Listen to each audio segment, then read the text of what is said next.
As you may have noticed, some of my thumbnails are in Swahili, and since the channel is Orilanski Swahili, I decided to make this video have a Swahili voiceover. So I hope you enjoy it. It's going to be so hard since I'm out of practice, but I'm determined. So the Swahili voiceover starts now. Enjoy. Nimekuwa nikizizika hizi taka hapa kwa hii meza kwa muda wa kama wiki 3 hivi. Kwa hivyo kabla sijaanza kutengeza jaa hili la mbolea, sasa nitaenda nikizichimbua na kuziweka kwa ndoo hii ili niweze kuzikatakata, kuzifanya ziwe ndogo zaidi ili ziweze kulika na zile bakteria vizuri, kuongeza ile surface area. Jamani, Kiswahili kigumu. Nitakatakata maganda ya ndizi na zikatakata na makasi, na uhakikishe makasi unayotumia ni makasi ambao utaweka hususan kwa kazi hii ya kukata mambo ya nje. Usiregeshe makasi tena upeleke tena jikoni, kwa sababu utakuwa unaweza ingiza mambo ambayo unaweza kudhuru kiafya. So kwa hivyo hakikisha kuwa makasi unaweka uyawe ni ya kazi hii. Sasa mimi hupenda sana kuvunja eggshells, kuzivunja hivi.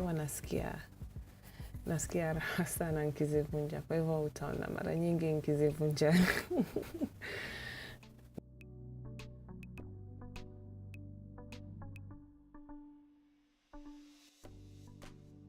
Kwa mfano kama una vitu kama nyasi, kama umekata nyasi nje, ama kama hapa kuna makaratasi, unaweza ingiza hapo kazeka kwenye mbolea yako. Na katika kila mbolea lazima kuwe na ile kitu ambayo inaingiza nitrogen na ile ambayo inaingiza carbon. Kama unavyoona katika hii ndoo ya rangi ya samawati, hapo chini kuna shimo. Unahakikisha ndoo yako iko na shimo ili uweze kudrain ama yale maji ambayo yanaweza kutoka kwa ile mbolea inavyoendelea kudecompose ama kuoza. Vile mbolea inaendelea kuoza inaweza kurelease maji. Kwa hilo unataka hiyo ndoo yako pale chini iwe na shimo ili iweze kudrain hayo maji vizuri. Na maji hayo ambayo inaitwa compost tea unaweza pia ukanyunyiza kwenye kishamba chako ama bustani yako kuongeza rutuba kwenye mchanga. Kwa hivyo pia unaweza ekelea kama ni sahani kwa chini ama ndoo nyingine kwa chini ili uweze kukinga yale maji yanayotoka kwenye jaa ama kwenye hiyo mbolea inavyoendelea katika ama inaendelea kuoza.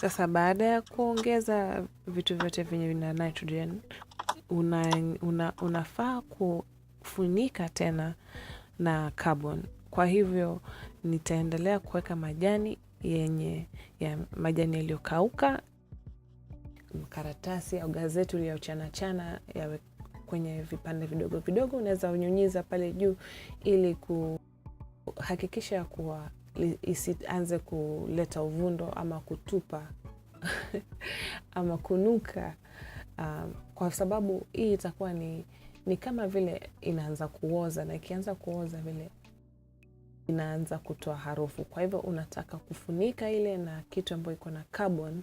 Kwa hivyo ni kama makaratasi, majani yaliyokauka, na pia unaweza ongezea mchanga kwa juu ili kuingiza bakteria ambayo iko tayari kwenye kishamba chako ama bustani yako. Natumai nufaika na kanda hii, na kama umeipenda, tafadhali niambie hapo chini kwa comment. Ningependelea kujua maoni yako kwa leo na Kiswahili changu kama umekionaje. Niambie pia, nielezee hapo chini. Asante sana kwa kujiunga nami, na tutaonana kwenye kanda ifuatayo.